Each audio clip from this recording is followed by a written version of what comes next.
दोस्तों, आपने विकी कौशल की फिल्म छावा के बारे में तो सुना ही होगा। बॉक्स ऑफिस पर इस वक्त वो रिकॉर्ड पर रिकॉर्ड तोड़ रही है।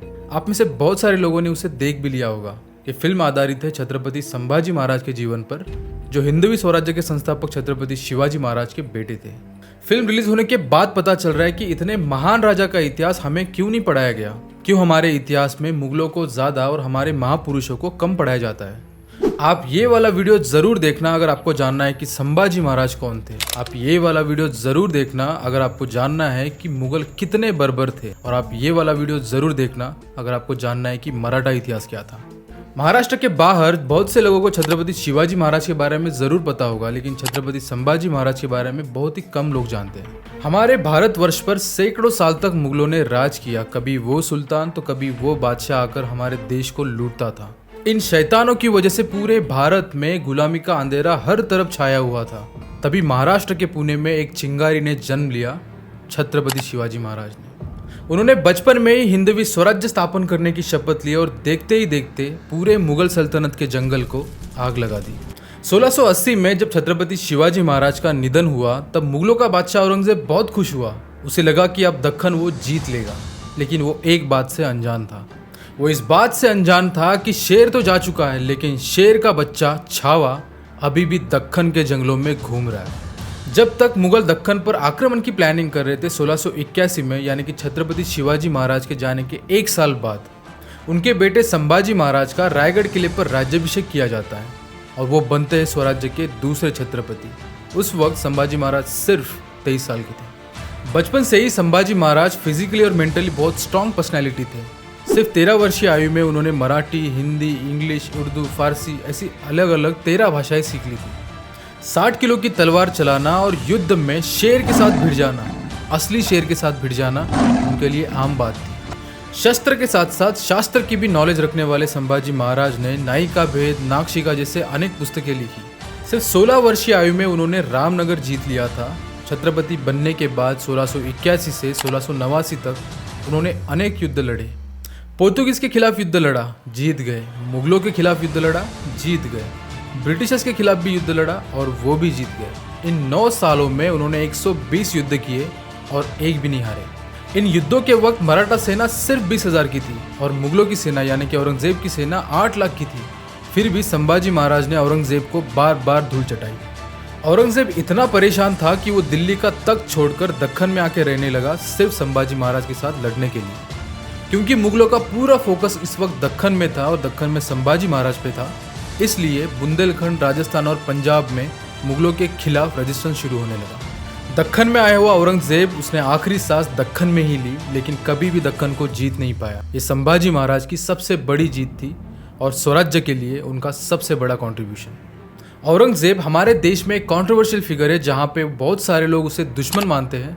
वही हमारे देश में कुछ लोग ऐसे भी हैं जो औरंगजेब को अपना हीरो मानते हैं। औरंगजेब के जन्मदिन पर वो अपना प्रोफाइल पिक्चर चेंज करते हैं। औरंगाबाद का नाम चेंज करके जब छत्रपति संभाजी नगर रखा जाता है तो उस पर भी विरोध प्रदर्शन करते हैं। कुछ लोग तो ये भी कहते हैं कि औरंगजेब ने इतने तो मंदिर तोड़े भी नहीं जितने उसने बचाए हैं। He was just a product of his time.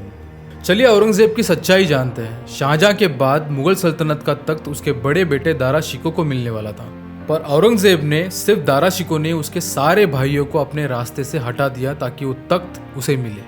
और सिर्फ इतना ही नहीं, उसने अपने पिता शाहजहां को कैद कर रखा हुआ था।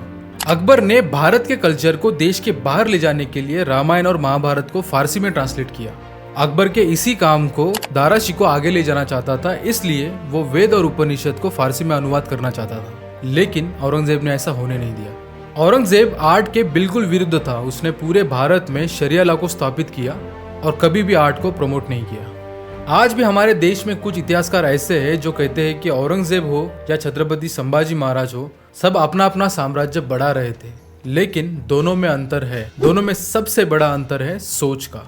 जहाँ संभाजी महाराज इस देश की मिट्टी को अपना मानते थे, यहाँ की भाषा, यहाँ की संस्कृति, यहाँ का धर्म, इन सब का वो सम्मान करते थे, वही औरंगजेब अपनी आइडियाज को, अपनी आइडियोलॉजीज को हमारे देश के ऊपर थोपना चाहता था फोर्सफुली। औरंगजेब ने हमारे मंदिरों को, काशी विश्वनाथ, सोमनाथ, जगन्नाथ, पंढरपुर जैसे अनेक धर्मस्थलों को बर्बरता से तोड़ा था। उसने लाखों हिंदुओं को मारा और सिखों को भी। गुरु तेग बहादुर सिखों के 9वें गुरु थे। जिनको औरंगजेब ने कैप्चर किया और उनको 2 ऑप्शन दिए।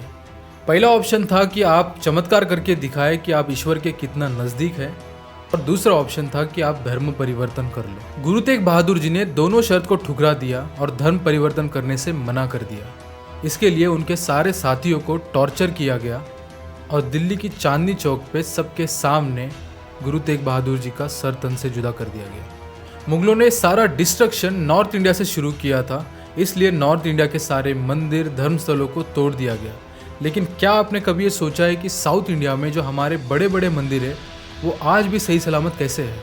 ये इसलिए क्योंकि नॉर्थ इंडिया और साउथ इंडिया के बीच एक बहुत बड़ी और मजबूत दीवार खड़ी थी, जिसका नाम था छत्रपति शिवाजी महाराज और छत्रपति संभाजी महाराज, जिन्होंने मुगलों को रोक के रखा हुआ था। आज इसी के बदौलत साउथ इंडिया के सारे मंदिर तेजस्वी सूर्य की तरह चमक रहे हैं। संभाजी महाराज जानते थे कि मुगल साम्राज्य का सबसे बड़ा और स्ट्रॉन्गेस्ट पिलर है बुरहानपुर, इसलिए संभाजी महाराज ने बुरहानपुर पर एक तूफानी आक्रमण किया, जिसमें उन्होंने इतना धोया कि मिट्टी के अलावा बुरहानपुर में कुछ भी नहीं छोड़ा। औरंगजेब बुरहानपुर की ये हालत देखकर अपने ही सिपाहियों को खत्म कर देता है, ये कह के कि संभाजी महाराज से कैसे हार गए। इसके बाद औरंगजेब ने एक चाल चली, उसने मराठा साम्राज्य के अनेक प्रदेशों के प्रमुखों को लालच देकर अपनी ओर खींच लिया। इसके बाद मुगलों ने वाई पे आक्रमण किया, जहां सर सेनापति हम्बीरराव मोहिते वीरगति को प्राप्त हो गए, जो संभाजी महाराज के मामाश्री थे। मराठा साम्राज्य पर ये सारे आक्रमण देखकर संभाजी महाराज ने ऐलान कर दिया कि अब वार होगा और औरंग की खोखली सल्तनत को जलाकर राख कर देंगे। और वो फैसला करते हैं कि अगले दिन सूर्यास्त तक संगमेश्वर में पूरे दक्कन का हर एक मावड़ा यानी कि मराठा सिपाही आकर युद्ध करने के लिए तैयार रहे। ये सारे सिपाही मिलकर संगमेश्वर से औरंगजेब की ओर तूफान की तरफ बढ़ेंगे और मुगल को एक वार में ही खत्म करके रख देंगे। उन्होंने अपने सैनिक बहिर्जी नाइक को मुगलों के अंदर एक झूठी खबर फैलाने के लिए कहा कि पुणे से 10,000 मराठा मुगलों की ओर बढ़ रहे हैं, लेकिन एक्चुअल में संगमेश्वर से बढ़ रहे थे। यह सिर्फ उन्होंने किया मुगलों को डिस्ट्रैक्ट करने के लिए। जब उन्होंने ये ऐलान किया, उस वक्त वह संगमेश्वर में अपने एडवाइजर कवि कलश और चंद सिपाहियों के साथ थे, और अगले दिन सारे मावड़े यानी कि मराठा सिपाही उनको ज्वाइन करने वाले थे। पर दोस्तों, मराठा कभी भी सामने से होने वाले वार से नहीं हारे, बल्कि पीछे से होने वाले अपनों के वार से हारे हैं, और संभाजी महाराज के साथ भी वही हुआ। संभाजी महाराज की इस युद्धि के बारे में उन्हीं के साले गनोजी शिर्के और कान्होजी शिर्के ने मुगलों को जाकर इसकी पूरी जानकारी दे दी, क्योंकि बचपन से ही गनोजी कान्होजी को एक अलग से कोकण की वतनदारी चाहिए थी, लेकिन महाराज पूरे मराठा साम्राज्य को एक रखने के लिए अलग से गनोजी कान्होजी को वतनदारी नहीं देना चाहते थे, और इस बात से गनोजी और कान्होजी दोनों महाराज से खफा थे। इस फितूरी में गनोजी कान्होजी ने मुगलों को संभाजी महाराज की लोकेशन और वहाँ पर जाने के लिए जो गुप्त रास्ता था, जो सिर्फ मराठों को पता था, उसके बारे में भी मुगलों को जानकारी दे दी। ये पता चलते ही मुगलों ने लाखों की फौज, हजारों हाथी, बारूद, गोला लेकर पहुँच गए संगमेश्वर में। महाराज ने इतनी सी फौज लेकर भी मुगलों की इतनी बड़ी सेना को भारी पड़ गए। वो लड़ते रहे, लेकिन आखिरकार उनको जंजीरों से जकड़कर बंदी बनाया गया और औरंगजेब के सामने पेश किया गया। 40 दिन तक लगातार औरंगजेब संभाजी महाराज पर टॉर्चर पे टॉर्चर करता है, अमानुष अत्याचार करता है, और उनके सामने 3 शर्तें रखता है। पहली ये कि वो औरंगजेब को अपना बादशाह मान ले, दूसरी ये कि वो मराठा साम्राज्य में जितना भी धन है वो मुगलों को लौटा दे, और तीसरी ये कि वो अपना धर्म परिवर्तन कर ले। संभाजी महाराज ने मुगलों की तीनों शर्तों को ठुकरा दिया, जिसके बाद संभाजी महाराज पर टॉर्चर और भी बढ़ जाता है। उनके सारे नाखून निकाले जाते हैं, उनकी जीभ काटी जाती है, उनके चर्म को उनके शरीर से अलग किया जाता है, उनके जख्मों पर नमक लगाया जाता है, और ये सिर्फ 10% है दोस्तों। बाकी का 90% तो मैं इस वीडियो में बता भी नहीं सकता।